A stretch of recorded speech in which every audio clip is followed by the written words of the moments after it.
จ้ะเพื่อนๆกับข้าวมื้อเย็นแกงถั่วอีกแล้วจ้ะพี่น้องจ๋าทำกับข้าวเตรียมไว้ให้สามีจะไม่เลิกมาแต่วอนเฮ็ดเวียกเนาะพี่น้องก็จะมาซอยหัวหอมมาคั่วหัวหอมให้มันสุกกันพี่น้องจ้า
สุกแล้วพี่น้องต้มถั่ว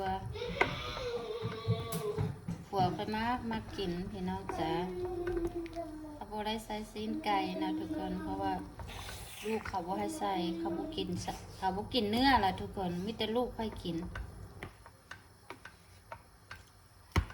สุกเรียบร้อยเนาะพี่น้องเนาะนี่ก็จะประมาณนี้นะ